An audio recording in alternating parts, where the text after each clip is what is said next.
ಇನ್ನು 3,71,000 ಕೋಟಿ ರೂಪಾಯಿ ಗಾತ್ರದ ಬಜೆಟ್ನಲ್ಲಿ ಯಾವ ಇಲಾಖೆಗೆ ಎಷ್ಟೆಷ್ಟು ಹಣ ಕೊಟ್ಟಿದ್ದಾರೆ ಅದು ನೋಡೋಣ.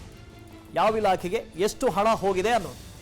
2024-25ನೇ ಸಾಲಿನ ಬಜೆಟ್ ಯಾವುದಕ್ಕೆ ಎಷ್ಟು ಹಣ ಹಂಚಿಕೆ ಆಗಿದೆ? ಶಿಕ್ಷಣ ಕ್ಷೇತ್ರಕ್ಕೆ 44,422 ಕೋಟಿ, ಮಹಿಳಾ ಮತ್ತು ಮಕ್ಕಳ ಕಲ್ಯಾಣ ಇಲಾಖೆಗೆ 34,406 ಕೋಟಿ, ಅಲ್ಲಿ ಗೃಹಲಕ್ಷ್ಮಿ ಬರುತ್ತೆ. ಇಂಧನ 23,159 ಕೋಟಿ, ಈ ಇಲಾಖೆಗೆ ಗೃಹ ಜ್ಯೋತಿ ಬರುತ್ತೆ. ಗ್ರಾಮೀಣಾಭಿವೃದ್ಧಿ 21,160 ಕೋಟಿ, ಒಳಾಡಳಿತ ಮತ್ತು ಸಾರಿಗೆ ಇಲಾಖೆಗೆ 19,777 ಕೋಟಿ ರೂಪಾಯಿ ಹಂಚಿಕೆ ಮಾಡಿದ್ದಾರೆ. ನೀರಾವರಿ ಇಲಾಖೆಗೆ 19,179 ಕೋಟಿ ಹಂಚಿಕೆ ಆಗಿದೆ. ನಗರಾಭಿವೃದ್ಧಿ ವಸತಿ 18,155 ಕೋಟಿ, ಕಂದಾಯಕ್ಕೆ 16,170 ಕೋಟಿ ಹಂಚಿಕೆ, ಆರೋಗ್ಯ ಕುಟುಂಬ ಕಲ್ಯಾಣಕ್ಕೆ 15,145 ಕೋಟಿ ರೂಪಾಯಿ ಹಂಚಿಕೆ ಆಗಿದೆ. ಸಮಾಜ ಕಲ್ಯಾಣ ಇಲಾಖೆಗೆ 13,334 ಕೋಟಿ, ಆಹಾರ ನಾಗರಿಕ ಸರಬರಾಜು 9,963 ಕೋಟಿ. ಇದರಲ್ಲಿ ಅನ್ನಭಾಗ್ಯ ಕೂಡ ಬರುತ್ತೆ. ಲೋಕೋಪಯೋಗಿಗೆ 10,424 ಕೋಟಿ, ಕೃಷಿ ತೋಟಗಾರಿಕೆ 6,688 ಕೋಟಿ, ಪಶುಸಂಗೋಪನಾ ಮೀನುಗಾರಿಕೆ 3,307 ಕೋಟಿ, ಇತರೆ 1,24,593 ಕೋಟಿ. ಇತರೆ ಏನಿದೆ ಆ ಇತರೇನೆ ನಿಮಗೆ most of the revenue expenditure ಬರೋದು ನಿಮಗೆ. ಇದೇನು ನೀವು ಗ್ರಾಫಿಕ್ಸ್ ಏನು ಗಮನಿಸ್ತಾ ಇದ್ದೀರಿ, ಆಕ್ಚುಲಿ ಇದನ್ನ ಫುಲ್ಲು ರೆಡ್ ಕಲರ್ ಮಾಡಬೇಕಾಗಿತ್ತು ಆಯ್ತಾ. 1,24,593 ಕೋಟಿ ನಿಮಗೆ ರೆವೆನ್ಯೂ ಎಕ್ಸ್ಪೆಂಡಿಚರು. ಅದರಲ್ಲಿ ಗ್ಯಾರಂಟಿ ಸ್ಕೀಮ್ನದ್ದು ಒಂದಿಷ್ಟು ಬೇರೆ ಬೇರೆದು ಬರ್ತವೆ. ಎಲ್ಲಕ್ಕಿಂತ ಮುಖ್ಯವಾಗಿ ಬನ್ನಿ ಇದನ್ನು ಗಮನಿಸಿ, ಕೃಷಿ ಮತ್ತು ತೋಟಗಾರಿಕೆ. ಏನು ನಮ್ಮ ರಾಜ್ಯದಲ್ಲಿ ಬರ ಇದೆಯಾ ಬರ ಇಲ್ವಾ ಅಂತ ನನಗೆ ಅರ್ಥ ಆಗ್ತಾ ಇಲ್ಲಪ್ಪ. 500 ಕೋಟಿ ಮೀಸಲಿಟ್ಟಿದ್ದಾರೆ ಬರಕ್ಕೆ. ಆಮೇಲೆ ಕೃಷಿ ಮತ್ತು ತೋಟಗಾರಿಕೆಗೆ ಇದೇನ್ರಿ ಪಾಲ್ಟ್ರಿ 6,688 ಕೋಟಿ ಮೀಸಲಿಟ್ಟಿದ್ದೀರಿ. 6,688 ಕೋಟಿ ಕೃಷಿ ಮತ್ತು ತೋಟಗಾರಿಕೆಗೆ. What nonsense is this? ನನಗೆ ನಿಜವಾಗ್ಲೂ ಅರ್ಥ ಆಗೋದಿಲ್ಲಪ್ಪ. ಏನು 6,688 ಕೋಟಿ? ಇನ್ನೊಂದು ಇಂಟ್ರೆಸ್ಟಿಂಗ್ ಸರ್, ಈ ಸಲದ ಬಜೆಟ್ ಭಾಷಣ ನೋಡಿದ್ರೆ ಕೃಷಿಯ ಅಭಿವೃದ್ಧಿ ಮೈನಸ್ ಅಲ್ಲಿದೆ ಅಂತ ಹೇಳಿದೆ. ಹೌದು ಹೌದು. ಆಮೇಲೆ ನನಗೆ ಇದನ್ನೆಲ್ಲ ಗಮನಿಸಿದಾಗ ನಮ್ಮ ರಾಜ್ಯದಲ್ಲಿ ಬರ ಇದೆಯಾ? ಇವರೆಲ್ಲ ಹೋಗಿ ಜಂತರ್ ಮಂತರ್ನಲ್ಲಿ ಇವರು ಪ್ರೊಟೆಸ್ಟ್ ಮಾಡಿದ್ರು. 18,177 ಕೋಟಿ ಕೇಂದ್ರ ಕೊಡಬೇಕು ಅಂತಂದ್ರು. ನಿಜ, ಕೇಂದ್ರ ಕೊಡಬೇಕು, ಹೌದು, 100ಕ್ಕೂ ನಾನು ಒಪ್ಕೊಳ್ತೇನೆ. ಒಂದು ಒಕ್ಕೂಟ ವ್ಯವಸ್ಥೆಯಲ್ಲಿ ಫೆಡರಲ್ ಸಿಸ್ಟಮ್ನಲ್ಲಿ ನಾವಿದ್ದೀವಿ ಅಂತಂದಾಗ, ನಮಗೆ ಸಮಸ್ಯೆ ಇದೆ ಅಂತಂದಾಗ, ನಾವು ಬರಕ್ಕೆ ದುಡ್ಡು ಬೇಕು ಅಂತಂದಾಗ ನಮ್ಮದು ಅದು ರೈಟ್ ಆಗುತ್ತೆ, ನಮ್ಮದು ಸ್ಟ್ಯಾಚ್ಯುಟರಿ ರೈಟ್ ಆಗುತ್ತೆ ನಮಗೆ ದುಡ್ಡು ಬೇಕು ಅಂತ ಕೇಳೋದು. ನಾನು ಅದನ್ನು ಯಾವುದೇ ಸಮಸ್ಯೆ ಇಲ್ಲದೆ ಒಪ್ಕೊಳ್ತೀನಿ ನಾನು ಅದನ್ನು. ಮತ್ತು ಈ ಸರ್ಕಾರ ಆ ವಿಷಯದಲ್ಲಿ ತನ್ನ ಒಂದು ಬಲವನ್ನು ಪ್ರದರ್ಶಿಸ್ತಾ ಇರೋದನ್ನು ನಾನು ಒಪ್ಕೊಳ್ತೀನಿ. I am with this government. But ಇವರು ಏನು ಕೊಟ್ಟಿದ್ದಾರೆ? 500 ಕೋಟಿ ಕೊಟ್ಟಿದ್ದಾರೆ. ಈ ಕೃಷಿ ಮತ್ತು ತೋಟಗಾರಿಕೆಯಲ್ಲಿ ಬರದ ಪರಿಹಾರ ಸೇರ್ಕೊಳತ್ರಿ, ಅದರಲ್ಲಿ 500 ಕೋಟಿ ಯಾರಿಗೆ ಹಂಚ್ತೀರಿ? ಏನು ಹಿಂಗೆ ಹಂಚ್ತೀರಾ? ಹಿಂಗೆ ಎಸಿತೀರಾ? ಹಿಂಗೆ ಎಸಿದ್ದೀರಾ? 6,688 ಕೋಟಿ ಫಾರ್ ವಾಟ್? ಕೃಷಿ ಮತ್ತು ತೋಟಗಾರಿಕೆಗೆ. I seriously don't seem to understand ಅಪ್ಪ. ನನಗೆ ಇದೆಲ್ಲ ಅರ್ಥ ಆಗೋದಿಲ್ಲಪ್ಪ, ಈ ಗೌರ್ಮೆಂಟ್ ಸಮಸ್ಯೆ ಏನು ಅಂತ ನನಗೆ ನಿಜವಾಗ್ಲೂ ಅರ್ಥ ಆಗಲ್ಲ. ಅಟ್ಲೀಸ್ಟ್ ಒಂದು 10,000 ಕೋಟಿ, at least basic no, I am sorry. ಮುಂದಕ್ಕೆ ಹೋಗಿ ಸರ್. ಇನ್ನು ಯಾವ್ಯಾವ ಕ್ಷೇತ್ರಗಳಿಗೆ ಎಷ್ಟೆಷ್ಟು ಕೊಟ್ಟಿದ್ದಾರೆ ಅಂತ, ಕೃಷಿ ಕೈಗಾರಿಕೆ ಸೇರಿದಂತೆ ಮತ ಬ್ಯಾಂಕ್ಗೆ ನೆರವಾಗುವಂಥ ಕ್ಷೇತ್ರ ಸಮುದಾಯಗಳೇ ಮಾಡಿದ್ದಾರೆ. ಕೃಷಿ ಭಾಗ್ಯ ಯೋಜನೆ ಅಡಿ 200 ಕೋಟಿ ರೂಪಾಯಿ ವೆಚ್ಚದಲ್ಲಿ 1,000 ಕೃಷಿ ಹೊಂಡಗಳ ನಿರ್ಮಾಣ ಮಾಡ್ತೀವಿ ಅಂತ ಕೃಷಿ ಕ್ಷೇತ್ರಕ್ಕೆ ಕೊಟ್ಟಿರೋದು. ಟೋಟಲ್ 6,500 ಕೋಟಿ, ಅದರಲ್ಲಿ 200 ಕೋಟಿಯಲ್ಲಿ ಇದು ಮಾಡ್ತೀವಿ ಅಂತ. ಒಂದೇ ಸೂರಿನಡಿ ತೋಟಗಾರಿಕಾ ಉತ್ಪನ್ನ ಮಾರಾಟಕ್ಕೆ ಕಿಸಾನ್ ಮಾಲ್ ಮಾಡ್ತೀವಿ ಅಂತ. ಎಲ್ಲೆಲ್ಲಿ ಮಾಲ್ ಮಾಡ್ತೀರಾ? ಶಿವಮೊಗ್ಗ, ವಿಜಯಪುರ, ಬೆಂಗಳೂರು ಗ್ರಾಮಾಂತರದಲ್ಲಿ ಆಹಾರ ಪಾರ್ಕ್ ಅನ್ನು ತೆರಿತೀವಿ ಅಂತ ಹೇಳಿದ್ದಾರೆ. ಇದೊಂದು ಹೊಸ ಯೋಜನೆ. ರೈತ ಮಹಿಳೆಯರಿಗೆ ಹಸು ಎಮ್ಮೆ ಖರೀದಿ ಮಾಡೋದಕ್ಕೆ 6% ಬಡ್ಡಿ ದರದಲ್ಲಿ ಸಹಾಯಧನ. ಮಧ್ಯಮಾವಧಿ ಮತ್ತು ದೀರ್ಘಾವಧಿ ಸುಸ್ತಿ ಸಾಲಗಳ ಬಡ್ಡಿ ಮನ್ನಾದಿಂದ 57,000 ಕೋಟಿಯಷ್ಟು ರೈತರಿಗೆ ಅನುಕೂಲ ಆಗುತ್ತೆ ಅಂತ. 57,000 ರೈತರಿಗೆ. ಇನ್ನು ಕೃಷಿ ಭಾಗ್ಯ ಇದೆ 200 ಕೋಟಿ ರೂಪಾಯಿ ಕೊಟ್ಟಿರೋದು. ಇನ್ನು ಪಶುಸಂಗೋಪನಾ ಇಲಾಖೆ, ಪಶುಸಂಗೋಪನೆಗೆ ಏನು ಕೊಟ್ಟಿದ್ದಾರೆ? ರಾಜ್ಯದ ಆಯ್ದ 20 ತಾಲೂಕುಗಳ ಪಶು ಆಸ್ಪತ್ರೆಗಳನ್ನ ಕ್ಲಿನಿಕ್ ಮಾಡ್ತೀವಿ ಅಂತ. ಪಾಲಿಕ್ಲಿನಿಕ್. ದುಸ್ಥಿತಿಯಲ್ಲಿರುವಂತಹ 200 ಪಶುವೈದ್ಯ ಸಂಸ್ಥೆಗಳಿಗೆ 100 ಕೋಟಿ ರೂಪಾಯಿ ಕೊಟ್ಟಿದ್ದಾರೆ. ಮೀನುಗಾರರ ರಕ್ಷಣೆಗೆ ಸಮುದ್ರ ಆಂಬ್ಯುಲೆನ್ಸ್ ಖರೀದಿ ಮಾಡೋದಕ್ಕೆ 7 ಕೋಟಿ ರೂಪಾಯಿ ಕೊಟ್ಟಿದ್ದಾರೆ. ರಾಜ್ಯದ ಕಮ್ ಬ್ಯಾಕ್ ಟು ದಟ್. ರಾಜ್ಯದ ಆಯ್ದ ಏನದ? I want to know that. Come back. ಹಿಂದೆ ಒಂದು ಗ್ರಾಫಿಕ್ಸ್ ಬಂತಲ್ಲ. ಇದು ಜಲಸಂಪನ್ಮೂಲ ಇಲಾಖೆಗೆ ಬರ್ತಾರೆ ತಡ್ರಿ. ರಾಜ್ಯದ ಆಯ್ದ 20 ತಾಲೂಕುಗಳ ಪಶು ಆಸ್ಪತ್ರೆಗಳಿಗೆ ಪಾಲಿಕ್ಲಿನಿಕ್. ನೆಕ್ಸ್ಟ್ ಓಕೆ, ಇದು ಕೂಡ ಆಯಿತು. ಪಶುವೈದ್ಯ ಸಂಸ್ಥೆಗಳಿಗೆ 100 ಕೋಟಿ, ಮೀನುಗಾರ ರಕ್ಷಣೆಗೆ ಸಮುದ್ರ ಆಂಬ್ಯುಲೆನ್ಸ್ ಖರೀದಿಗೆ 7 ಕೋಟಿ ರೂಪಾಯಿ. ಓಕೆ, ರಾಜ್ಯದ ಆಯ್ದ 20 ತಾಲೂಕು ಆಸ್ಪತ್ರೆಗಳನ್ನ ಪಾಲಿಕ್ಲಿನಿಕ್ಗಳನ್ನಾಗಿ ಮೇಲ್ದರ್ಜೆಗೆ. Oh, same thing. Okay, again. Okay, thank you for that. Okay, next please. ಮುಂದಕ್ಕೆ ಹೋಗೋಣ, ಜಲಸಂಪನ್ಮೂಲಕ್ಕೆ ಹೋಗೋಣ. ದ್ವಿಭಾಷಾ, ಶಿಕ್ಷಣ ಮತ್ತು ಸಾಕ್ಷರತೆಗೆ ಹೋಗೋಣ. ಜಲಸಂಪನ್ಮೂಲಕ್ಕೆ ಆಮೇಲೆ ಬರೋಣ. ದ್ವಿಭಾಷಾ ನೀತಿಯ ಬಗ್ಗೆ ಒತ್ತು. ಶಾಲಾ ಕಾಲೇಜುಗಳ ಕೊಠಡಿ ದುರಸ್ತಿ, ಶೌಚಾಲಯ ಕಾಮಗಾರಿಗೆ 850 ಕೋಟಿ ರೂಪಾಯಿ. Okay, interesting. 100 ಸರ್ಕಾರಿ ಪದವಿ ಪೂರ್ವ ಕಾಲೇಜುಗಳಲ್ಲಿ ಗಣಕ ವಿಜ್ಞಾನ ಸಂಯೋಜನೆ ಪ್ರಾರಂಭ. ಓಕೆ, ಸರಿ. ಮುಂದೆ ಜಲಸಂಪನ್ಮೂಲಕ್ಕೆ ಮೇಕೆದಾಟು ಎತ್ತಿನಹೊಳೆ ಯೋಜನೆಗಳಿಗೆ ಇನ್ನಷ್ಟು ವೇಗ.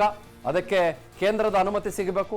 ಕೃಷ್ಣ ಮೇಲ್ದಂಡೆ ಯೋಜನೆ ಹಂತ 3ರ ಉಪಯೋಜನೆಗಳಿಗೆ ಆದ್ಯತೆ. ನಾನಂತೂ ಒಂದು 30 ವರ್ಷದಿಂದ ನೋಡ್ಕೊಂಡು ಬರ್ತಾನೆ ಇದ್ದೀನಿ. ಆಮೇಲೆ ಈ ಭದ್ರಾ ಮೇಲ್ದಂಡೆ ಯೋಜನೆ ಅಡಿ ಚಿತ್ರದುರ್ಗದಲ್ಲಿ 75,000 ಎಕರೆಗೆ ಸಾಮರ್ಥ್ಯವನ್ನು ಕಲ್ಪಿಸ್ತಾರಂತೆ.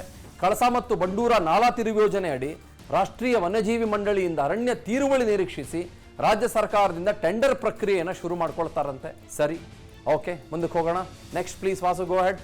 ಆರೋಗ್ಯ ಮತ್ತು ಕುಟುಂಬ ಕಲ್ಯಾಣಕ್ಕೆ 7 ಜಿಲ್ಲೆಗಳಲ್ಲಿ 187 ಕೋಟಿ ರೂಪಾಯಿ ವೆಚ್ಚದಲ್ಲಿ ಕ್ರಿಟಿಕಲ್ ಕೇರ್ ಬ್ಲಾಕ್ಗಳನ್ನು ನಿರ್ಮಾಣ ಮಾಡ್ತಾರಂತೆ. 280 ಕೋಟಿ ವೆಚ್ಚದಲ್ಲಿ 7 ತಾಲೂಕುಗಳಲ್ಲಿ 100 ಹಾಸಿಗೆ ಸಾಮರ್ಥ್ಯದ ತಾಲೂಕು ಆಸ್ಪತ್ರೆಗಳನ್ನು ನಿರ್ಮಾಣ ಮಾಡ್ತಾರೆ. 2 ವರ್ಷಗಳಲ್ಲಿ 350 ಕೋಟಿ ರೂಪಾಯಿ ವೆಚ್ಚದಲ್ಲಿ 25 ಪ್ರಾಥಮಿಕ ಆರೋಗ್ಯ ಕೇಂದ್ರಗಳನ್ನು ಉನ್ನತೀಕರಿಸ್ತೀರಿ ಅಂತ ಹೇಳಿದ್ದಾರೆ. ಇದಿಷ್ಟು ಆರೋಗ್ಯ ಇಲಾಖೆಗೆ ಸಂಬಂಧಪಟ್ಟ ಹಾಗೆ. ಇನ್ನು ಸಮಾಜ ಕಲ್ಯಾಣ ಇಲಾಖೆ, ಸಮಾಜ ಕಲ್ಯಾಣ ಹಾಸ್ಟೆಲ್ ಅಭಿವೃದ್ಧಿಗೆ 2,710 ಕೋಟಿ ರೂಪಾಯಿಯನ್ನು ಮೀಸಲಿಟ್ಟಿದ್ದಾರೆ. ಕರ್ನಾಟಕ ವಸತಿ ಶಿಕ್ಷಣ ಸಂಸ್ಥೆ ಕ್ರೇಸ್ ಅಡಿಯಲ್ಲಿ 638 ಕೋಟಿ ವೆಚ್ಚದಲ್ಲಿ ನಿರ್ಮಾಣ ಮಾಡ್ತಾರಂತೆ. ಇನ್ನು ಕರ್ನಾಟಕ ವಸತಿ 20 ಹೋಬಳಿಗಳಲ್ಲಿ ಹೊಸ ವಸತಿ ಶಾಲೆಗಳನ್ನು ಪ್ರಾರಂಭ ಮಾಡ್ತೀವಿ ಅಂತ. ಹಿಂದುಳಿದ ವರ್ಗಗಳ 150 ಮೆಟ್ರಿಕ್ ನಂತರದ ಹೊಸ ವಸತಿ ನಿಲಯಗಳ ಪ್ರಾರಂಭ ಮಾಡ್ತೀವಿ ಅಂತೇಳಿ. ಇದಿಷ್ಟು ಸಮಾಜ ಕಲ್ಯಾಣ ಇಲಾಖೆಗೆ ಸಂಬಂಧಪಟ್ಟ ಹಾಗೆ. ಓಕೆ, ಅಲ್ಪಸಂಖ್ಯಾತರ ಕಲ್ಯಾಣಕ್ಕೆ ಭರ್ಜರಿ ಗಿಫ್ಟ್. 100 ಹೊಸ ಮೌಲಾನಾ ಆಜಾದ್ ಶಾಲೆಗಳ ಪ್ರಾರಂಭ. 25 ಶಾಲೆಗಳಲ್ಲಿ ಪದವಿ ಪೂರ್ವ ಶಿಕ್ಷಣ ಪ್ರಾರಂಭ. 24-25ನಲ್ಲಿ 3 ಲಕ್ಷ ಮನೆಗಳ ನಿರ್ಮಾಣದ ಗುರಿ ವಸತಿ ಇಲಾಖೆಯಲ್ಲಿ. ಕೊಳಗೇರಿ ಸೆಸ್ ದರ ಪರಿಷ್ಕರಣೆ. ಸರಿ, ಕೊಳಗೇರಿ ಅಭಿವೃದ್ಧಿ ಮಂಡಳಿಯ ಸ್ಥಿರ ಆಸ್ತಿಗಳಿಂದ ಸಂಪನ್ಮೂಲ ಸೃಜನೆಗೆ ಕ್ರಮ. ಸರಿ, ಮುಂದಕ್ಕೆ ಹೋಗೋಣ.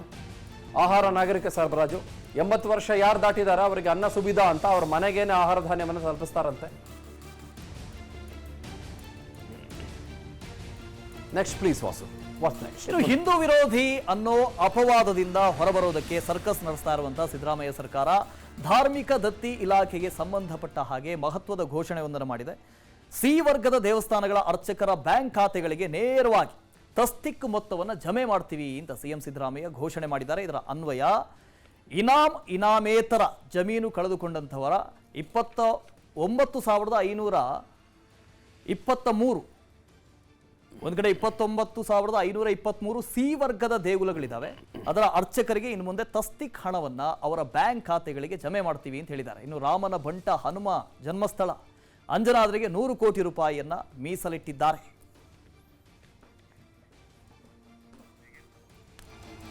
ಓಕೆ, ಕಾಂಗ್ರೆಸ್ ಸರ್ಕಾರದ ಪಂಚ ಗ್ಯಾರಂಟಿಗಳಿಗೆ ಬಜೆಟ್ನಲ್ಲಿ 52,000 ಕೋಟಿ ರೂಪಾಯಿ ಅನುದಾನ ಇಟ್ಟಿದ್ದಾರೆ. ಗ್ಯಾರಂಟಿ ಯೋಜನೆಗೆ ಮೊದಲು ಅಂದಾಜು ಮಾಡಿದಕ್ಕಿಂತ ಈ ವರ್ಷ 6,000 ಕೋಟಿ ರೂಪಾಯಿ ಕಡಿಮೆ ವೆಚ್ಚ ಆಗುತ್ತೆ. ಆದರೆ ಹೆಣ್ಮಕ್ಕಳಿಗೆ ಕೊಡುವ ಉಚಿತ ಬಸ್ ಪ್ರಯಾಣದ ಶಕ್ತಿ ಯೋಜನೆಗೆ ನಿಗದಿಗಿಂತ 2 ಪಟ್ಟು ಹೆಚ್ಚು ಹಣವನ್ನು ಮೀಸಲಿರಿಸಲಾಗಿದೆ ಅಂತನ್ನೋದು. Okay, let's go to the graphics please. ಎಷ್ಟಿದೆ ದುಡ್ಡು ಹಾಗಾದ್ರೆ ಗ್ಯಾರಂಟಿ ಯೋಜನೆಗಳಿಗೆ ಇವರ ಹತ್ರ? ಗೃಹಲಕ್ಷ್ಮಿಗೆ 28,608 ಕೋಟಿ ರೂಪಾಯಿ. ಗೃಹ ಜ್ಯೋತಿ ಲೈಟ್ ಬರ್ತದೆ 9,657 ಕೋಟಿ ರೂಪಾಯಿ. ಅನ್ನಭಾಗ್ಯಕ್ಕೆ 8,079 ಕೋಟಿ ರೂಪಾಯಿ. ಶಕ್ತಿ ಯೋಜನೆಗೆ 5,015 ಕೋಟಿ ರೂಪಾಯಿ. ಯುವ ನಿಧಿಗೆ 650 ಕೋಟಿ ರೂಪಾಯಿ. ಬಹುಶಃ ಯುವ ನಿಧಿ ಒಂದೇ ಇವ್ರನ್ನ ಸೇವಿಂಗ್ ಗ್ರೇಸ್ ಅಂತ ಅನ್ಸುತ್ತೆ. ಒಂದು ಸ್ವಲ್ಪ ಬಹಳ ಕಡಿಮೆ ದುಡ್ಡೇನೆ. ಕಡಿಮೆ ಹೇಗಾಯ್ತು ಅಂತ ಸರ್? ಹೆಚ್ಚಾಗಬೇಕಾಗಿತ್ತು, ಕಡಿಮೆ ಅಂತ ಹೇಗಾಗ್ತಾ ಬರ್ತಾ ಇದೆ? 58,000 ಕೋಟಿ ಅಂದ್ರು, ಈಗ 52,000 ಕೋಟಿ ಬಂದಿದ್ದಾರೆ. ನೋಡೋಣ, ಇವರು ಅದರಲ್ಲಿ ಬಹುಶಃ ಏನ್ ಮಾಡಿರ್ತಾರೆ, ಇವಾಗ ಸುಮಾರು ಜನ ಗೃಹ ಜ್ಯೋತಿಗೆ ಅಪ್ಲಿಕೇಶನ್ ಹಾಕೊಂಡಿರ್ತಾರೆ. ಅದರಲ್ಲಿ ಒಂದಿಷ್ಟು 1,000 ಜನರದ್ದು ಸ್ವಲ್ಪ ರಿಜೆಕ್ಟ್ ಆಗಿರುತ್ತೆ. ಅದಾದ್ಮೇಲೆ ಶಕ್ತಿ ಯೋಜನೆಯಲ್ಲಿ ಈಗ ಪ್ಲಾನ್ ಮಾಡ್ಕೊಂಡಿರೋ ಪ್ರಕಾರ ಸ್ಟಾರ್ಟಿಂಗ್ ಇದ್ದಷ್ಟು ಜನಸಂಚಾರ ಇರ್ಲಿಕ್ಕಿಲ್ಲ, ಹಾಗಾಗಿ ಒಂದ್ ಸ್ವಲ್ಪ ಕಡಿಮೆ ದುಡ್ಡಿದ್ರು ಕೂಡ ನಡೆಯುತ್ತೆ ಅಂತ ಇವರದು ಪ್ಲಾನ್ ಇರುತ್ತೆ. ಬಟ್ ಈ ಗೃಹಲಕ್ಷ್ಮಿ ಚೇಂಜ್ ಆಗಲ್ಲ ನಿಮಗೆ, ಯಾಕಂತಂದ್ರೆ ಗೃಹಲಕ್ಷ್ಮಿ ಒಂದ್ ಸ್ವಲ್ಪ ಜಾಸ್ತಿ ಆಗ್ಬೋದು ಹೊರತುಪಡಿಸಿದ್ರೆ ಅಷ್ಟೇನು ಚೇಂಜ್ ಆಗ್ಲಿಕ್ಕಿಲ್ಲ. ಗೃಹ ಜ್ಯೋತಿ ನಿಮಗೆ ಕ್ವೈಟ್ ವಾಲಟೈಲ್ ಅಲ್ವಾ, ನಿಮಗೆ ಅಲ್ಲಿಂದ ಇಲ್ಲಿಗೆ ಮನೆ ಶಿಫ್ಟ್ ಮಾಡ್ತಿರ್ತಾರೆ, ಮತ್ತೊಂದು ಆಗ್ತಿರ್ತಾರೆ, ಕೆಲವ್ರು ಮನೆ ಯೂನಿಟ್ಗಳಿಗೆ ಬರ್ತವೆ, ಕೆಲವು ಮನೆಗಳಿಗೆ ಬರೋದಿಲ್ಲ. ಈ ಅನ್ನಭಾಗ್ಯಕ್ಕೆ ಏನ್ ಸೇರಿಸಿದ್ದಾರೆ ಅಂತ ನೋಡ್ಬೇಕು ನಾನು. 8,079 ಕೋಟಿ ರೂಪಾಯಿ ಏನು ಬರೀ ಅಕ್ಕಿಗೋ ಅಥವಾ ದುಡ್ಡು ಕೂಡ, ಲೆಟ್ಸ್ ವೇಟ್ ಅಂಡ್ ವಾಚ್, ಮುಂದಕ್ಕೆ ಹೋಗೋಣ. ಇನ್ನು ಸಿದ್ದರಾಮಯ್ಯ ಬಜೆಟ್ ಕರ್ನಾಟಕ ಜನತೆಯ ಹಲವು ನಿರೀಕ್ಷೆಗಳನ್ನು ಹುಸಿ ಮಾಡಿದೆ. ಪ್ರಮುಖವಾಗಿ ಸರ್ಕಾರಿ ನೌಕರರ ಹಳೆ ಪಿಂಚಣಿ ಯೋಜನೆ ಜಾರಿ ಕುರಿತು ಯಾವುದೇ ಉಲ್ಲೇಖ ಇದರಲ್ಲಿಲ್ಲ. ಇನ್ನು 7ನೇ ವೇತನ ಆಯೋಗದ ಶಿಫಾರಸ್ಸಿಗೂ ಅನುದಾನ ಸಿಕ್ಕಿಲ್ಲ. ಕೃಷ್ಣಾ 3ನೇ ಹಂತದ ಯೋಜನೆ, ಕಳಸಾ ಬಂಡೂರಿ, ಮೇಕೆದಾಟು ಯೋಜನೆಗಳಿಗೆ ವೇಗ ಅಂತ ಮಾತ್ರ ಹೇಳಿದ್ದಾರೆ ಬಿಟ್ರೆ ಅದ್ರ ಬಗ್ಗೆ ಎಲ್ಲೂ ಉಲ್ಲೇಖ ಇಲ್ಲ, ಅನುದಾನವನ್ನು ಕೂಡ ಕೊಟ್ಟಿಲ್ಲ.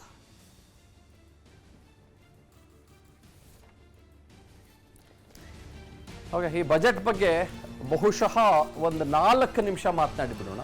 Litre we will go for the break. ನನಗೆ ಬಹಳ ಆಶ್ಚರ್ಯ ಅನ್ಸಿದೆ ಏನು ಅಂತಂದ್ರೆ 1,05,492 ಕೋಟಿ ರೂಪಾಯಿಗಳಷ್ಟು ಸಾಲ ಮಾಡಿದಾರಲ್ಲ. ಹೌದು, ಸಾಲ ಮಾಡ್ಬೋದು, ತೊಂದರೆ ಇಲ್ಲ. ಅದು ನಮ್ಮ GSDP ಸುಮಾರು 23.5% ಆಗುತ್ತೆ. ಅಂದ್ರೆ ಇನ್ನೂ 1.5% ಸಾಲ ಮಾಡುವುದಕ್ಕೆ ಅವಕಾಶ ಇತ್ತು. ಇನ್ನೊಂದು 20,000 ಕೋಟಿ ಸಾಲ ಹೆಚ್ಚಿಗೆ ಮಾಡಿದ್ದಿದ್ರೂ ತೊಂದರೆ ಇರ್ತಾ ಇರ್ಲಿಲ್ಲ. ಯಾಕಂದ್ರೆ ನಮ್ಮ ಕರ್ನಾಟಕ ರಾಜ್ಯಕ್ಕೆ ಆ ಒಂದು ಸ್ಥಿರತೆ ಇದೆ ಮತ್ತು ಆ ಒಂದು ಅರ್ಹತೆ ಇದೆ. ಆದ್ರೆ ಪ್ರಾಬ್ಲಮ್ ಏನಾಗ್ತಾ ಇದೆ ಅಂತಂದ್ರೆ, ಕಳೆದ ವರ್ಷ ಮೀಸಲಿಟ್ಟಿದ್ದಕ್ಕಿಂತ ಈ ವರ್ಷ ಇವರು ಕ್ಯಾಪೆಕ್ಸ್ಗೆ ಮೀಸಲಿಟ್ಟಿರೋದು, ಅಂದ್ರೆ ಬಂಡವಾಳಕ್ಕೆ ಮೀಸಲಿಟ್ಟಿರೋದು ಬರೀ 1,000 ರೂಪಾಯಿ ಎಕ್ಸ್ಟ್ರಾ. ಅದನ್ನ ಅಭಿವೃದ್ಧಿ ಯೋಜನೆ ಅಂತ ಕರೀತಾರೆ. ಅಭಿವೃದ್ಧಿ ಯೋಜನೆ ಅಂತ ಹೆಂಗ್ ಕರಿತೀರಿ ನೀವು ಅದನ್ನ? ಬರೀ 1,000 ರೂಪಾಯಿ ಎಕ್ಸ್ಟ್ರಾ ಇಟ್ಬಿಟ್ಟು 52,000 ರೂಪಾಯಿ, ಅದರಲ್ಲಿ ಎಷ್ಟು ಖರ್ಚು ಮಾಡಿದ್ದಾರೆ ಕಳೆದ ವರ್ಷ ಅಂತ ಇನ್ನು ಡೇಟಾ ಕೂಡ ಇಲ್ಲ ನಮ್ಮ ಹತ್ರ ನೆಟ್ಟಿಗೆ. ಸೊ ಯಾವ ಯೋಜನೆಗಳನ್ನು ಮಾಡ್ತೀರಿ ನೀವು? ಬರೀ 1,000 ರೂಪಾಯಿ ಎಕ್ಸ್ಟ್ರಾ ಇಟ್ಬಿಟ್ಟು ಸಾಲ ಮಾಡಿ ನೀವು ತುಪ್ಪ ತಿನ್ನಿ, ಬೆಣ್ಣೆ ತಿನ್ನಿ, ಪನ್ನೀರ್ ತಿನ್ನಿ, ತೋಫು ತಿನ್ನಿ, ಅಥವಾ ಮಸಾಲೆ ದೋಸೆ ತಿನ್ನಿ, ಏನ್ ಬೇಕಾದ್ರೂ ತಿನ್ನಿ, ತೊಂದರೆ ಇಲ್ಲ, ನಾನು ಬೇಡ ಅಂತ ಹೇಳ್ತಾ ಇಲ್ಲ. ಮತ್ತು ನಾನು ಗ್ಯಾರಂಟಿ ಯೋಜನೆಗಳ ವಿರುದ್ಧವೂ ಕೂಡ ಮಾತಾಡ್ತಾ ಇಲ್ಲ. ಬಟ್ ಇನ್ನೊಂದು 20,000 ಕೋಟಿ ಎಕ್ಸ್ಟ್ರಾ ಸಾಲ ಮಾಡಿ ಒಂದು 70,000-80,000 ಕೋಟಿ ರೂಪಾಯಿಗಳಷ್ಟು ಕ್ಯಾಪೆಕ್ಸ್ಗೆ ದುಡ್ಡು ಇಡ್ಬೋದಾಗಿತ್ತಲ್ಲ. ಅವಾಗ ಫಿಸ್ಕಲ್ ಡಿಸಿಪ್ಲಿನ್ ಕೂಡ ಮೇಂಟೈನ್ ಮಾಡ್ಬೋದಾಗಿತ್ತಲ್ಲ ಒಂದು ಹಂತಕ್ಕೆ. ನೀವು 52,000 ಕೋಟಿ ರೂಪಾಯಿನ ನೀವು ಕ್ಯಾಪೆಕ್ಸ್ಗೆ ಅಂತ ಮೀಸಲಿಟ್ರೆ, ಅದು ಕಳೆದ ವರ್ಷಕ್ಕೆ ಹೋಲಿಕೆ ಮಾಡ್ಕೊಂಡ್ರೆ 1,000 ಕೋಟಿ ಜಾಸ್ತಿ. ಅಷ್ಟೇ ದುಡ್ಡನ್ನ ನೀವು ಮೀಸಲಿಟ್ರೆ ನೀವು ಎಲ್ಲಿಂದ ಉದ್ಯೋಗವನ್ನು ಸೃಷ್ಟಿ ಮಾಡ್ತೀರಿ? ಎಲ್ಲಿಂದ ಹೊಸ ಫ್ಯಾಕ್ಟರಿಗಳನ್ನ ಕಟ್ತೀರಿ? ಎಲ್ಲಿಂದ ಪೋರ್ಟ್ ಕಟ್ತೀರಿ? ಎಲ್ಲಿಂದ ರಸ್ತೆ ಕಟ್ತೀರಿ? ಎಲ್ಲಿಂದ ಸಂಸ್ಥೆಗಳನ್ನು ಕಟ್ತೀರಿ? ಎಲ್ಲಿಂದ ಜನಕ್ಕೆ ಕೆಲಸಗಳನ್ನ ಔದ್ಯೋಗಿಕ ಭಾಗವಾಗಿ ಕೊಡ್ತೀರಿ? ಸೊ ನನಗೆ ಇದು ಬಹಳ ಒಂದ್ ರೀತಿ ಅವಾಗ್ಲಿಂದಾನು ಕೂಡ ಪ್ರಶ್ನೆ ಪ್ರಶ್ನೆ ಪ್ರಶ್ನೆ ಪ್ರಶ್ನೆ ಪ್ರಶ್ನೆ ಪ್ರಶ್ನೆ ಅನಿಸ್ತಾ ಇದೆ. ಆಯ್ತಾ? ಇದು ಒಂದು ಪಾರ್ಟ್ ಆದ್ರೆ ನಮ್ದು GSDP 30 ಲಕ್ಷ ಕೋಟಿ ಅಲ್ವಾ ನಮ್ದು. ಈಗ ನೆಟ್ ಪ್ರಾಫಿಟ್ ಎಷ್ಟಪ್ಪ ನಮ್ದು, ನೆಟ್ ವರ್ತ್ ಎಷ್ಟಪ್ಪ? 30 ಲಕ್ಷ ಕೋಟಿ ಅಂತಂದ್ರೆ ಆಲ್ಮೋಸ್ಟ್ ಅದನ್ನ ಮೇಂಟೈನ್ ಮಾಡಿದ್ದಾರೆ, ಅದನ್ನೆಲ್ಲ ಮೇಂಟೈನ್ ಮಾಡ್ಕೊಂಡು ಬಂದಿದ್ದಾರೆ. ಅದನ್ನೂ ಕೂಡ ನಾನು ಒಪ್ಕೊಳ್ತೀನಿ. ಅದ್ರಲ್ಲಿ ಕೃಷಿಗೆ ನೀವು ಊರಲ್ಲಿರೋದಕ್ಕೆಲ್ಲ ನೀವು ಅಷ್ಟೊಂದು ದುಡ್ಡು ಕೊಡ್ತೀರಿ. ನೀವು ಹೆಣ್ಮಕ್ಳು ಬಸ್ನಲ್ಲಿ ಫ್ರೀ ಓಡಾಡುವುದಕ್ಕೆ ವೋಟ್ ಬ್ಯಾಂಕ್ ಪಾಲಿಟಿಕ್ಸ್ಗೆ ಅಂದ್ಬಿಟ್ಟು 5,500 ಕೋಟಿ ರೂಪಾಯಿ ಕೊಡ್ತೀವಿ. ಅದರಲ್ಲಿ ಕೆಲವು ಹೆಣ್ಮಕ್ಳು ಪಾಪ ನಿಜವಾಗ್ಲೂ ಅದನ್ನ ತಮ್ಮ ಬಳಕೆಗೆ ಅಂತ ಬಳಸ್ಕೊಳ್ಬಹುದು. ನನಗೆ ಬಹಳ ಪ್ರೀತಿ, ಬಹಳ ಗೌರವ ಅವ್ರ ಬಗ್ಗೆ. ಫಾರ್ ಎಕ್ಸಾಂಪಲ್, ಏನು ತುಮಕೂರಿಂದ ಇಲ್ಲಿ ಗಾರ್ಮೆಂಟ್ಸ್ ಫ್ಯಾಕ್ಟರಿಗೆ ಕೆಲಸಕ್ಕೆ ಬರುವಂತ ಹೆಣ್ಮಗಳು 180 ರೂಪಾಯಿನ ಪ್ರತಿದಿನ ಉಳಿಸಬಹುದು. I agree with that point, ಒಪ್ಕೊಳ್ತೀನಿ. ಬಟ್ 5,500 ಕೋಟಿ ಮೀಸಲಿಡ್ತೀರಿ ನೀವು ಒಂದು ಶಕ್ತಿ ಯೋಜನೆಗೆ, ಅಲ್ಲಿ 6,000 ಕೋಟಿ ರೂಪಾಯಿ ಬರೀ ಕೃಷಿಗೆ ನೀವು ಮೀಸಲಿಡ್ತೀರಿ. ಇದು ಎಲ್ಲಿಂದ ಬಂದು ನಿಂತ್ಕೊಳ್ಳುತ್ತೆ? ಇದು ಯಾವ ಸಾಮಾಜಿಕ ನ್ಯಾಯ ಮತ್ತು ಸಾಮಾಜಿಕ ಸ್ವಾಸ್ಥ್ಯದ ಕಡೆಗೆ ನಿಮ್ಮನ್ನ ನೀವು ಆಲೋಚನೆಗೆ ದೂಡುವಂತೆ ಮಾಡುತ್ತೆ? ನನಗೆ ಇದು ಖಂಡಿತವಾಗ್ಲೂ 100ಕ್ಕೆ 100 ಹೇಳ್ತೀನಿ, ನನಗೆ ಇದು ಅರ್ಥ ಆಗ್ತಾನೆ ಇಲ್ಲ. ಮತ್ತು 52,000 ಕೋಟಿ ರೂಪಾಯಿಗಳು revenue expenditure, they do not come back to you. ನಿಮಗೆ ಈಗಾಗಲೇ ರೆವಿನ್ಯೂ ಎಕ್ಸ್ಪೆಂಡಿಚರ್ 3 ಇತ್ತು. ಯಾವ್ದಿತ್ತು?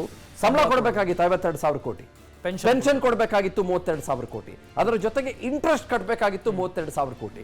ನೀವೀಗ 1,05,492 ಕೋಟಿನೋ 97 ಕೋಟಿನೋ ಸಾಲ ಮಾಡೋ ಮೂಲಕ ನೀವು ಬಡ್ಡಿನ ಎಷ್ಟು ಕಟ್ತೀರಿ? ಮುಂದಿನ ವರ್ಷದಿಂದ 8,000ದಿಂದ 10,000 ಕೋಟಿ ಎಕ್ಸ್ಟ್ರಾ ಕಟ್ತೀರಿ. ಅರ್ಥ ಆಯ್ತಾ? ಇವಾಗ ಟೋಟಲ್ ನಮ್ಮ ರಾಜ್ಯದ ಮೇಲಿರುವ ಸಾಲ ಎಷ್ಟಾಯ್ತು? ಹಾಗಾದ್ರೆ ಎಷ್ಟಾಯ್ತು ಸಾಲ? 5,75,000 ಕೋಟಿ ಸಾಲ ಆಯ್ತು. ಈಗ 1,05,492 ಕೋಟಿ ಸೇರಿಸಿ ನಿಯರ್ಲಿ 6,70,000 crore rupees ನಿಮಗೆ ಸಾಲ ಆಗೋಯ್ತು. ಸಾಲ ಜಾಸ್ತಿ ಆಗ್ತಾನೆ ಇದೆ, ಆಗ್ಲಿ ತೊಂದರೆ ಇಲ್ಲ, ಬಡ್ಡಿ ಜಾಸ್ತಿ ಕಟ್ಟಿ ತೊಂದರೆ ಇಲ್ಲ, but make use of it. ಆಮೇಲೆ ಇದಿದೆಯಲ್ಲ, ದಿಸ್ ಇಸ್ ಅನ್ರಿಯಲಿಸ್ಟಿಕ್. ನೀವು ಜನನ್ನ ಕುಡ್ರಿ ಅಂತ ಕುಡಿಸ್ಕೊಂಡು ಕೂತ್ಕೊಳ್ಳೋಕೆ ಆಗಲ್ಲಪ್ಪ. ನೀವು 39,000 ಕೋಟಿ ಅಬಕಾರಿಯಿಂದ ನಿರೀಕ್ಷೆ ಅದು ಹೆಂಗ್ ಮಾಡ್ತಿರೋ ನನಗಂತೂ ಗೊತ್ತಿಲ್ಲ. ಅದು ಏನು ಸ್ಲ್ಯಾಬ್ ಮಾಡ್ತಿರೋ ನೋಂದಣಿ C we should also understand this is A revenue deficit budget of 27,000 crores. ಅಂದ್ರೆ ಆದಾಯದ ಕೊರತೆ ಇರುವ ಬಜೆಟ್ ಇದು. ಒಪ್ಕೊಳ್ತಾನೇನೆ ನೀವು ನೋಂದಣಿ ಮುದ್ರಾಂಕದಲ್ಲಿ ಬೇಕು ನನಗೆ 26,000 ಕೋಟಿ ಅಂತ ನೀವು ಕತ್ತಿನ ಪಟ್ಟಿ ಇಟ್ಕೊಂಡು ಕೂತ್ಕೊಳ್ಳೋಕ್ಕಾಗಲ್ಲ. ಈಗಾಗಲೇ ಅದಕ್ಕೊಂದು 500% ಜಾಸ್ತಿ ಮಾಡಿದ್ದಾರೆ. ಹೌದು, 500% ನೀವು ನೋಂದಣಿಯಲ್ಲಿ ಮತ್ತೊಂದರಲ್ಲಿ ಈಗಾಗಲೇ ಜಾಸ್ತಿ ಮಾಡಿದ್ದೀವಿ. ಇವಾಗ ಮತ್ತೆ ಮಾಡಿದ್ರು ಮತ್ತೆ ಜಾಸ್ತಿ ಮಾಡಿದ್ರು ಮಾಡ್ಬೋದು. ಒನ್ಸ್ ಅಗೇನ್ ಯಾರು ಕತ್ತಿನ ಪಟ್ಟಿ ಇಟ್ಕೊಳ್ತೀರಿ ನೀವು? Middle class. ನಾವು ಅರ್ಥ ಮಾಡ್ಕೊಳ್ದೇ ಇರೋದು ಏನ್ ಗೊತ್ತಾ ವಾಸು, 2,000 ಬರುತ್ತೆ, ಫ್ರೀ ಕರೆಂಟ್ ಬರುತ್ತೆ, ಮತ್ತೊಂದು ಬರುತ್ತೆ, ಬೇರೆ ಏನೋ ಬರುತ್ತೆ, ಫ್ರೀ ಬಸ್ ನಲ್ಲಿ ನಾವು ಓಡಾಡ್ತೀವಿ, ನಮ್ಗನ್ಸುತ್ತೆ ಸರ್ಕಾರ ಫ್ರೀ ಕೊಡ್ತಿದೆ, ಫ್ರೀ ಕೊಡ್ತಿದೆ, ಫ್ರೀ ಕೊಡ್ತಾ ಇದೆ. It's a freebie freebie freebie freebie ರೇವಡಿ ರೇವಡಿ ರೇವಡಿ ರೇವಡಿ ಯೋಜನೆ ಅಂತ. No, at the same time ಇದು ನೋಡಿ, ಸರ್ಕಾರ ಇದ್ರಲ್ಲೆಲ್ಲ ಇಷ್ಟು ದುಡ್ಡು ಬೇಕು ನನಗೆ ಅಂತ ಒಂದು ಟಾರ್ಗೆಟ್ ಫಿಕ್ಸ್ ಮಾಡಿದೆ. ಸೊ ನಿಮ್ಗೆ ಈ ಕಡೆಯಿಂದ ಕೊಟ್ಟು ಆ ಕಡೆಯಿಂದ ಕಿತ್ಕೊಳ್ತಾ ಇರುತ್ತಾನೆ. ಹೌದು, ನಾವು ನೀವು ತಾನೇ ನೋಂದಣಿ ಮತ್ತು ಮುದ್ರಾಂಕಕ್ಕೆ ನಾಳೆ ಜಾಸ್ತಿ ದುಡ್ಡು ಖರ್ಚು ಮಾಡೋದು. ಹೌದು, ಆಯ್ತಾ? ನಾವು ನೀವು ತಾನೇ ಮೋಟರ್ ವಾಹನಕ್ಕೆ ನಾಳೆ ಜಾಸ್ತಿ ದುಡ್ಡು ಖರ್ಚು ಮಾಡೋದು. ನಾವು ನೀವು ನಾಳೆ ಮೋಟರ್ ವಾಹನಕ್ಕೆ ಜಾಸ್ತಿ ದುಡ್ಡು ಖರ್ಚು ಮಾಡ್ಬಿಟ್ಟು ಫ್ರೀ ಬಂತು ನನಗೆ ಬಸ್ಸಲ್ಲಿ ಅಂದ್ಬಿಟ್ರೆ ಆಯ್ತಾ? How will it become technically free? It is ಹೋಗ್ತಾ ಇರೋದು ಜನಕ್ಕೆ ಗೊತ್ತಾಗ್ತಾ ಇಲ್ಲ. ನನಗೆ ಬಹಳ ಇಂಟ್ರೆಸ್ಟಿಂಗ್ ಅಂದ್ರೆ ಗ್ಯಾರಂಟಿ ಯೋಜನೆಯ ವಿರುದ್ಧ ಅಲ್ಲ, ಇದಲ್ಲ ಗ್ಯಾರಂಟಿ ಯೋಜನೆ ವಿರುದ್ಧದ ನನ್ನ ಮಾತುಗಳು 100ಕ್ಕೆ 100 ಅಲ್ವೇ ಅಲ್ಲಪ್ಪ. ನೋ. ಈಗ ವಾಣಿಜ್ಯ ತೆರಿಗೆ, ಈಗ ಸ್ಟೇಟ್ GST, ಈಗ ಸದ್ಯದ ಇವತ್ತಿನ ಮಧ್ಯಾಹ್ನದ ಮಾಹಿತಿ ಪ್ರಕಾರ 59,497 ಕೋಟಿ ರೂಪಾಯಿ ಬಂದಿದೆ. ಅವ್ರ ಬಜೆಟ್ ಬುಕ್ ಅಲ್ಲಿ ಇರೋದು 58,810 ಕೋಟಿ. ಇನ್ನೂ 1,000 ಕೋಟಿ ಜಾಸ್ತಿ ಬಂದಿದೆ ಸ್ಟೇಟ್ GST. ಇದಕ್ಕೇನ್ ಸೇರ್ಕೊಳತ್ತೆ ಗೊತ್ತಾ? ಇದಕ್ಕೇನ್ ಸೇರ್ಕೊಳತ್ತೆ? ಪೆಟ್ರೋಲ್ ಮತ್ತು ಡೀಸೆಲ್ ಮೇಲಿಂದು ಸೇರ್ಕೊಳತ್ತೆ. ಆಯ್ತಾ? ವ್ಯಾಟ್ ಗೀಟು ಎಲ್ಲ ಸೇರ್ಕೊಳತ್ತೆ. ಅದರ ಜೊತೆಗೆ ಪ್ರೊಫೆಷನಲ್ ಟ್ಯಾಕ್ಸ್ ಎಲ್ಲ ಸೇರ್ಕೊಳತ್ತೆ. ಆಯ್ತು, ನೀವು 10,000 ಕೋಟಿನೇ ಟಾರ್ಗೆಟ್ ನ ರೀಚ್ ಮಾಡ್ತೀರಿ ಅಂತ ಅನ್ಕೊಳ್ಳಿ. ಒನ್ಸ್ ಅಗೈನ್ ಹೂಸ್ ಮನಿ? ನಾಳೆ ಪೆಟ್ರೋಲ್ ಅಲ್ಲಿ ₹1 ಜಾಸ್ತಿ ಆಗತ್ತೆ ನಿಮ್ಗೆ, ಅಥವಾ ರಾಜ್ಯ ಸರ್ಕಾರ ಗೊತ್ತಿಲ್ಲದಂಗೆ ಪೆಟ್ರೋಲ್ ಅಲ್ಲಿ 1.2% ವ್ಯಾಟ್ ಸೆಸ್ ಮತ್ತೊಂದು ಏನೋ ಜಾಸ್ತಿ ಮಾಡುತ್ತೆ ನಿಮಗೆ. ನಮ್ದೇ ದುಡ್ಡು. ಆಯ್ತು, ಯುವರ್ ಓನ್ ಮನಿ. ನಮಗೆ ಪ್ರಾಬ್ಲಮ್ ಏನು ಅಂತಂದ್ರೆ, the problem with us is, ನೋಡಿ ನನ್ನ ಹತ್ರ 10,000 ಇದೆ ಅಂತಂದ್ರೆ ಒಂದು ಸರ್ಕಾರ ಏನ್ ಮಾಡಬಹುದು ಅಂತಂದ್ರೆ, ನೋಡಪ್ಪ ನಿನ್ನ ಹತ್ರ 10,000 ಇದೆಯಾ, ನಾನು 8,000 ಉಳಿಸುವ ಪ್ರಯತ್ನ ಮಾಡ್ತೀನಿ, ಸಾರಿ ನಾನು 2,000 ಉಳಿಸ್ತೀನಿ ಅಂತ ಹೇಳಿದಾಗ ಸರ್ಕಾರ ಏನ್ ಮಾಡ್ತು ಅಂತ ನಿಮ್ಗೆ ಅನ್ಸಲ್ಲ. ಅದೇ ಸರ್ಕಾರ 10,000 ಇದೆಯಾ, 2,000 ಕೊಡ್ತೀನಿ ಅಂತಂದಾಗ ನಿಮ್ಗೆ ಓ ಹೌದಲ್ಲ ನನ್ಗೇನೋ ಬರ್ತಿದೆ ಅನ್ಸುತ್ತೆ. ಬಟ್ ನಿಮ್ಗೆ 2,000 ಉಳಿಸ್ತೀನಿ ಅಂದಾಗ 2,000 ಉಳಿತಲ್ಲ, ಅದು ನಿಮ್ ಮೈಂಡಿಗೆ ತಟ್ಟಲ್ಲ. It will not get in to your head. ಅದು ನಿಮಗೆ ಬರೋದೇ ಇಲ್ಲ. ಅದೇ ಹೇಗೆ ಮಾಡ್ಬೋದು? ಅದನ್ನ ಟ್ಯಾಕ್ಸ್ ಕಡಿಮೆ ಮಾಡೋ ಮೂಲಕ, ಬೇರೆ ಏನೋ ಒಂದಿಷ್ಟು ಸವಲತ್ತುಗಳನ್ನ ಕೊಡೋ ಮೂಲಕ, ಬೇರೆ ಪ್ರಯೋಜನಗಳನ್ನ ಕೊಡೋ ಮೂಲಕ, ಸರ್ಚಾರ್ಜ್ಗಳನ್ನ ತೆಗೆಯೋ ಮೂಲಕ, ಸೆಸ್ ಗಳನ್ನ ತೆಗೆಯೋ ಮೂಲಕ, ಟ್ಯಾಕ್ಸ್ ಗಳನ್ನ ಇನ್ನೂ ಒಂಚೂರು ಡೌನ್ ಮಾಡೋ ಮೂಲಕ 2,000 ನನ್ನ ಜೇಬಿಂದ ಉಳಿಸಿದ್ರೆ ನಿಮ್ಗೆ ಗೊತ್ತಾಗಲ್ಲ. ನಿಮ್ದು ₹2 ಉಳಿದಿದ್ದು ಗೊತ್ತಾಗಲ್ಲ. ನಿಮಗೆ ₹2 ಉಳಿದಿದ್ದು ಗೊತ್ತಾಗಲ್ಲ. ಅದೇ ನಾನು ಹೇಳ್ತೀನಿ, ವಾಸು ತಗೊಳ್ರಿ 2,000 ಅಂತ ನಿಮಗೆ ನಾನು ವಾಸು ಕೊಟ್ರೆ, ತಗೊಳ್ರಿ ₹100, ಓ ₹100 ಕೊಟ್ರಲ್ಲ ನನಗೆ ಗುಡ್ ಅಂತ ಅಂತೀರಿ ಹೊರತುಪಡಿಸಿದ್ರೆ, ಅದೇ ನಾನು ನಿಮ್ಮ ಜೇಬಿಂದ ₹100 ಖರ್ಚಾಗ್ತಾ ಇದ್ದದನ್ನ ಉಳಿಸಿದ್ರೆ ನಿಮ್ಗೆ ಅದು ಗೊತ್ತಾಗಲ್ಲ ಇಂಪ್ಯಾಕ್ಟ್. ಇದು ಜನಕ್ಕಾಗ್ತಿರೋ ಪ್ರಾಬ್ಲಮ್. ತೊಂದರೆ ಇಲ್ಲ, ಗ್ಯಾರಂಟಿ ಯೋಜನೆಗಳು ಫೈನ್, ನೋ ಪ್ರಾಬ್ಲಮ್. ಅದು ನೀವು ಅಗ್ರೇರಿಯನ್ ಕ್ರೈಸಿಸ್ನ ನೀವು ರೀಚ್ ಔಟ್ ಮಾಡಿಲ್ಲ ಅನ್ನೋದು ಒಂದು ನೋವು ನನಗೆ ಖಂಡಿತವಾಗ್ಲೂ ಕೂಡ ಇದೆ. At the same point in time guarantee ಯೋಜನೆಗಳ ಮೂಲಕ ನೀವೊಂದು ಪೊಲಿಟಿಕಲ್ ಅಜೆಂಡಾ ಹೊಂದಿದ್ದೀರಿ ಅನ್ನೋದು ಕೂಡ ಬಹಳ ಸ್ಪಷ್ಟವಾಗಿ ಕಾಣಿಸ್ತಾ ಇದೆ. ಎಕನಾಮಿಕ್ ಎಲಿವೇಶನ್ ಅಂತ ಕರೀತಾರೆ ಇವರು ಕಾಂಗ್ರೆಸ್ನವರು ಅದನ್ನ. ಓಕೆ, ಎಕನಾಮಿಕ್ ಎಲಿವೇಶನ್ ಅಂತಾನು ಅನ್ಕೊಳ್ಳೋಣ ನಾವು, ಅಥವಾ ಹಲವು ಕುಟುಂಬಗಳನ್ನ ನಾವು ಬಡತನ ರೇಖೆಯಿಂದ ಮೇಲ್ ತಂದಿದ್ದೀವಿ ಅಂತ ಕೂಡ ಅಂತಾರೆ. ಅದು ಕೂಡ ಒಪ್ಕೊಳ್ಳೋಣ, fine, I totally understand. But the problem is, ನಿಮಗೆ ಒಂದ್ ಕಡೆ ಇದೆಲ್ಲ ಕೊಡೋ ಮೂಲಕ you are not understanding man, it is my money, it is your money. ಮತ್ತು ಪಾಪ ಅದೇ ಜನ ಯಾರು ಫಲಾನುಭವಿಗಳಿದ್ದಾರೆ ಅವ್ರದ್ದೇ ಮನಿ, ಅವರಿಗೆ ಅದು ಅರ್ಥ ಆಗ್ತಾ ಇಲ್ಲ. ಅನುಕ್ಷಣದ ಸುದ್ದಿಗಳಿಗಾಗಿ ವಿಸ್ತಾರ ನ್ಯೂಸ್ ಯೂಟ್ಯೂಬ್ ಚಾನೆಲ್ ಸಬ್ಸ್ಕ್ರೈಬ್ ಮಾಡಿ. ಹೊಸ ಸುದ್ದಿಗಳ ನೋಟಿಫಿಕೇಶನ್ಗಾಗಿ ಬೆಲ್ ಐಕಾನ್ ಕ್ಲಿಕ್ ಮಾಡಿ. ಲೇಟೆಸ್ಟ್ ಅಪ್ಡೇಟ್ಸ್ಗಾಗಿ www.vistaranews.com ವೆಬ್ಸೈಟ್ಗೆ ವಿಸಿಟ್ ಮಾಡಿ. ಅಂಗೈಯಲ್ಲೇ ಜಗತ್ತಿನ ಸುದ್ದಿ ತಿಳಿಯಲು ವಿಸ್ತಾರ ನ್ಯೂಸ್ ಕನ್ನಡ ಆಪ್ ಡೌನ್ಲೋಡ್ ಮಾಡಿ.